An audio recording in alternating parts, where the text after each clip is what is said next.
আমার প্রিয় উচ্চ মাধ্যমিক ছাত্রছাত্রীরা, আমি তোমাদের আগে পলিটিক্যাল সায়েন্সের সাজেশান দিয়ে দিয়েছি, আর আজকে আমি তোমাদের ইতিহাসের লাস্ট মিনিট সাজেশান দিলাম। আমার সাজেশানে দেওয়া প্রশ্নগুলো অবজেক্টিভ সহ বড় প্রশ্নগুলো যদি তোমরা করে যাও, আশা রাখি এর বাইরে একটা প্রশ্ন আসবে না। আমি পল সায়েন্সের গত বছরে সাজেশান দিয়েছিলাম, যেগুলো দিয়েছিলাম তার সবগুলোই কমন এসেছিলো। তোমরা জানো যে পল সায়েন্সের মোট 8টা দেওয়া থাকে, হয়েছে, এর মধ্যে তোমাদেরকে করতে হয় 5টা, 8টার 8টাই আমার কমন এসেছিলো। আর ইতিহাসে তোমাদের দুটো গ্রুপ মিলে দেয়া থাকে 10টা, করতে হয় তোমাদের দুটো গ্রুপ মিলে ক বিভাগ থেকে দুটো, খ বিভাগ থেকে দুটো, আর যে কোনো বিভাগ থেকে একটা, অর্থাৎ 5টা। এ সবগুলোই আমার কমন এসেছিলো। গত বছরের মতো এবছরেও যে সমস্ত প্রশ্ন কমন আসবে আমি আশা রাখি। আমি প্রথমে তোমাদের বড় প্রশ্নগুলো দিয়েছি, সেগুলো একটু দেখে নাও। ক বিভাগ থেকে থাকবে দুটো, আর খ বিভাগ থেকে থাকবে দুটো, আর যে কোনো বিভাগ থেকে একটা। আমি প্রশ্নগুলোর পাশে স্টার চিহ্ন দিয়ে দিয়েছি, সেগুলো একটু খেয়াল করবে, সেগুলো গুরুত্ব সহকারে করবে। বাকিগুলো করবে কিন্তু ওগুলো আরেকটু গুরুত্ব সহকারে করবে। দেখো, ক বিভাগে 1, জাদুঘর বলতে কী বোঝো? অতীত পুনর্গঠনে জাদুঘরের ভূমিকা আলোচনা করো। বিভিন্ন প্রকার জাদুঘরের প্রকারভেদ উল্লেখ করো। 2, লোককথা কাকে বলে? লোককথার বৈশিষ্ট্য ও গুরুত্বের প্রধান দিকগুলি আলোচনা করো। 3, স্মৃতিকথা কাকে বলে? অতীতকে স্মরণ করার ক্ষেত্রে কিংবদন্তি বা মিথ এবং স্মৃতিকথার ভূমিকা আলোচনা করো। 4, উপনিবেশবাদ বলতে কী বোঝো? সাম্রাজ্যবাদের সঙ্গে সম্পর্ক, সাম্রাজ্যবাদ সম্পর্কে হবসন লেনিন তত্ত্বটি আলোচনা করো। 5, অবশিল্পায়ন কাকে বলে? কোম্পানির আমলে দেশীয় শিল্পের অবক্ষয়ের কারণ ও ফলাফল আলোচনা করো, বা ভারতীয় অর্থনীতিতে এর প্রভাব আলোচনা করো। 6, ভারতে রেলপথ প্রবর্তনের উদ্দেশ্য ও প্রভাব আলোচনা করো। ভারতীয় অর্থনীতিতে রেলপথ বিস্তারের সদর্থক ও নঙর্থক প্রভাব আলোচনা করো। 7, ব্রিটিশ শাসনে ভারতে আদিবাসী ও দলিত সম্প্রদায়ের আন্দোলনের বিবরণ দাও। 8 নম্বর, চীনে চৌঠা মের আন্দোলনের কারণগুলি বিশ্লেষণ করো, এই আন্দোলনের প্রভাব আলোচনা করো। 9, বাংলায় নবজাগরণের প্রকৃতি আলোচনা করো, এর সীমাবদ্ধতা লেখো। 10, শিক্ষা ও সমাজ সংস্কারে ঈশ্বরচন্দ্র বিদ্যাসাগরের অবদান আলোচনা করো।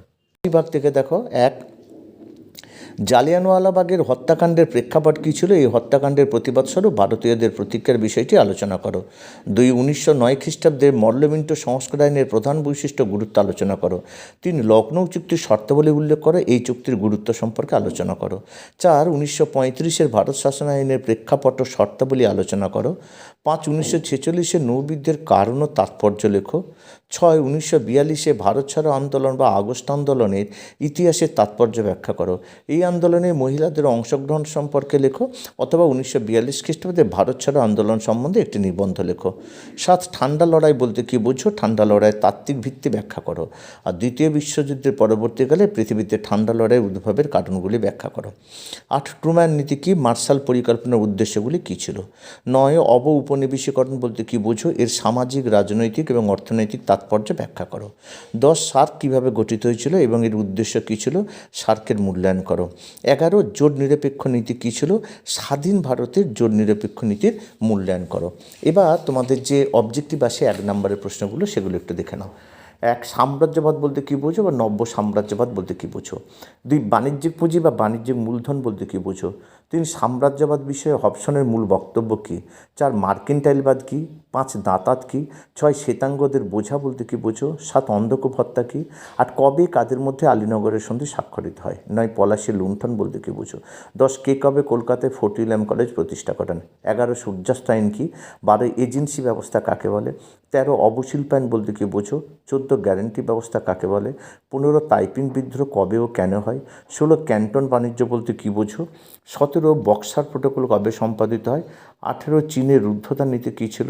19, চুঁইয়ে পড়ার নীতি বলতে কী বোঝো? 20, উডের ডিসপ্যাচ কী?